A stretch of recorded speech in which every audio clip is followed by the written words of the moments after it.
Hello. Sorry about the awkward angle and probably the awkward sound quality. I'm in my bathroom, so sorry about the mess, but there's decorative towels and all that stuff. Anyway, I haven't made a video in a while because I was making videos and then they all got corrupted. I had 2 videos and they were even edited. They were edited. Not by the computer because I can't afford the software yet, but they were edited on the phone apps or whatever because I record it through phone because I wanted to start a new series. So stay tuned for that, maybe, if I can redo literally everything that I was doing. Today I'm doing a little video. I'm going to teach you guys how to clean your makeup brushes because, let's be face it, you're nasty. You haven't cleaned them in a long time, just like me. So it's cool. I'm not going to judge you for that, but from now on, I am. So we're going to do that. We're going to clean our makeup brushes because all my makeup brushes were dirty. Now, not my professional makeup brushes. They're all cleaned and all put away and all that stuff. My personal brushes were really dirty because I don't clean my personal brushes very often because I have a lot and it takes a lot of time. So I usually use them for a long period of time and then I wash them. Usually once I notice the performance quality of the brushes start going down, especially with foundation and concealer brushes, I tend to wash those more often because they get gunked up and bacteria and all brushes get bacteria, but So I'm going to show you how to clean specific brushes in specific ways. First thing I want to talk about, a lot of people buy the Cinema Secrets brush cleaner. That's good that's fine for personal use, but if you are a makeup artist, that is only good for in a pinch. Because it claims that it does 99% of bacteria. I think it's only because of the alcohol content in it. But it depends. Medical standpoint, if you want to sanitize things, you have to use 70% alcohol because that is enough to kill bacteria and viruses. So that includes COVID, the flu, chickenpox, all that stuff. And it doesn't evaporate quick enough for it to not sanitize. So 70% alcohol kills all bacteria and viruses, and you gotta spray the area and let it sit for a certain period of time. If you use anything stronger than 70%, it is gonna evaporate too quickly and it will not have time to actually sanitize anything. So, first thing I'll talk about, you wanna get your dirty brushes. I already did a bunch of them, but I have a bunch more right here. Whoops, sorry. And then you want to get your cleaning solution. Now, you can get brush cleaner, or I do the homemade route. I have this little jar right here. It has dish soap, olive oil, hot water, and a splash of alcohol, and some micellar water in there. A lot of makeup artists clean their brush differently, but I do it that way. I put 70% alcohol in there for sanitization purposes, olive oil for nourishing the bristles. Don't put a lot of olive oil in there. You do not want a lot of olive oil in there. And then the dish soap for greasiness. That's good for the concealer foundation brushes. And then some micellar water just because, I don't know. But what you want to do, take your brush of choice. This is a lip brush. We're going to start with that. You dip the tip of the brush in here. Now, it's hard to see my sink. I'm going to see if I can, do this. Yeah.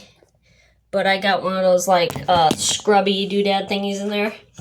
And then you want to take your brush, and you want to start scrubbing. Now, depending on the type of brush you have, if you are using fluffy brushes, so blush brushes, and fluffy eyeshadow brushes, and stuff like that, you want to be gentle when you're rubbing. You just want to barely swirl the end of it in there. Now, if you got more condensed brushes, like lip brushes, and dense kabuki, foundation brushes, you kind of want to scrub just a little bit harder because that stuff's going to be caked in there. And then you just want to rinse, and then scrub a little more, rinse again. You want to keep doing that. And then what I like to do with the brushes is reshape them because especially fluffy brushes like this, when you swirl them, they tend to fray. So I like to take the brush and then just kind of gently squeeze it. Also to make sure that not only that there's no extra residue in there, but to kind of shape the brush itself. I like to use hot water because if you use synthetic bristles and you use hot water, it'll shape it. But if you're using natural hair, it's not really going to save anything. So yeah, lip brushes, you can just dip it and then scrub it, rinse it. I like to rinse it multiple times. The olive oil will make the brushes a little slick, but that's normal. It just shouldn't be like ridiculously slick. And then when you kind of like wring it out gently, you shouldn't have like soapy residue. And it shouldn't have color either. It should run clear. So now we're going to do a fluffy brush. Dip the tip into the soapy mixture. Gonna scrub it a little bit. Yeah, because I have so many brushes, and I don't wash them very often, I usually have a brush designated for every color. Like this one was yellow. Got one over here that's pink. I got a blue one. I got ones for gray and black. And yeah, I have usually designated brushes for each color just to kind of like, so, because if you use a brush for like certain colors and then you try to use that on a different color without washing it in between, it's gonna not be the color that you want. You know, color theory, two colors mix, that thing. I hope this sink isn't too loud because literally you guys are like right at my freaking sink. So, yeah, it's just very okay. And then what I like to do is take my brushes and set it on a clean towel. Emphasis on clean, especially if you are cleaning brushes for your clients. You want everything to be clean. So, I took this, and then what I like to do is pretend my hand is like the clean towel that I lay them on. Before I lay them down, I like to take one of the brushes and pull like this and twist like this. Just kind of go like that. It helps shape the brush and get out any excess water so they don't get musty. At least in my opinion, if you got a brush that's not like almost like how you towel dry your hair, if you just leave them sopping wet on the counter, they're gonna get kind of like a musty smell. You don't want that. Okay. Now this is like a hybrid brush. It's like a mix between fluffy and condensed. This one, since you don't have to be gentle, but you don't want to be rough either because it'll ruin it. So just like how it's a mix between dense and soft, you want to have a mix between like scrubbing and basically just rubbing it on the thing. That's my dog, sorry. You just want to do the same thing. Rinse it, gently wring it out. Rinse it, gently wring it out. I also like to kind of twist the brush too while I do it. And then just on the table, just twist and pull and lay it on the thing. Okay. Now we're going to go into liner and brow brushes. These brushes are the ones that get really cakey because they got a pasty-like product that you've used. So what I like to do, for these ones that have the caked on product, rinse it, warm water, go to the brush cleaner, and like the little pad that has all the like bumps and stuff on it, loosen the bristles first. Really loosen them up. You don't have to go too hard, but you want to make sure the bristles can like spread. Because if it's caked on and you put soap on there and all that stuff, it's not going to do anything. So now that we use the warm water and the, oh, I got makeup under my eye. Oh no, that's just my dark circles. Okay, a little bit of makeup. Anyway, you want to take it, now that it's broken up, now you can dip it in the soap, and now you can actually scrub. And because they are denser, you can actually scrub. My sink is looking pretty gross right now from all the splatter. You just want to work at the same process. Scrub, rinse, rinse again, scrub, rinse. And obviously when you are said and done with cleaning all your brushes, you desperately want to clean your sink because it will stain your sink, especially if you live in an apartment like I do. It's going to really screw everything up, especially if you're using anything with red 40 in it. Red 40 is the man-made chemical color red because any makeup that has the color red in it, it's made with carmine, I think. It's a type of beetle that they crush up and it makes the red dye. Those are non-vegan makeup options. If you want vegan makeup, it is going to be red 40, which is dangerous. It says don't use around the eye area. So if it gets in your eye, it will hurt your eye and it stains really bad.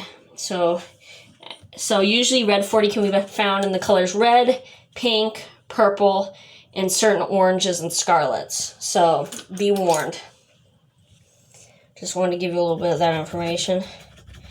So I just thought it'd be useful to tell you guys. Yeah. And I usually like to have certain brushes for the certain colors. I like to use the colorful brushes for like colored makeup, and then usually my brushes that have like the black ends to them, or like these. I like to use those for like natural colors. And just so it kind of helps me keep track of what's for what. Especially as soon as I clean my brushes, because I get kind of lost in the mix.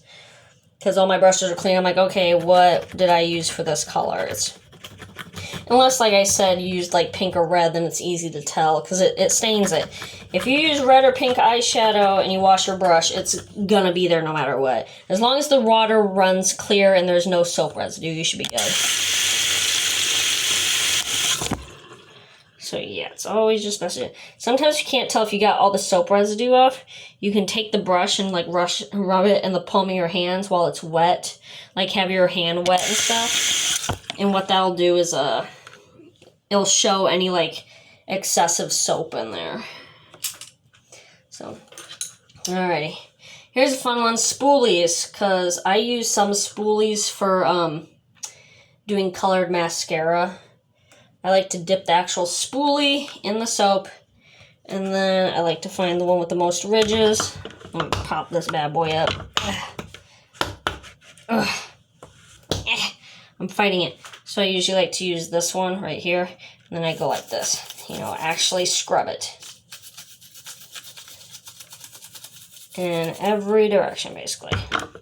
And then the other end has the actual brow thing, which I don't actually even use for brows, which is funny. Do the same thing.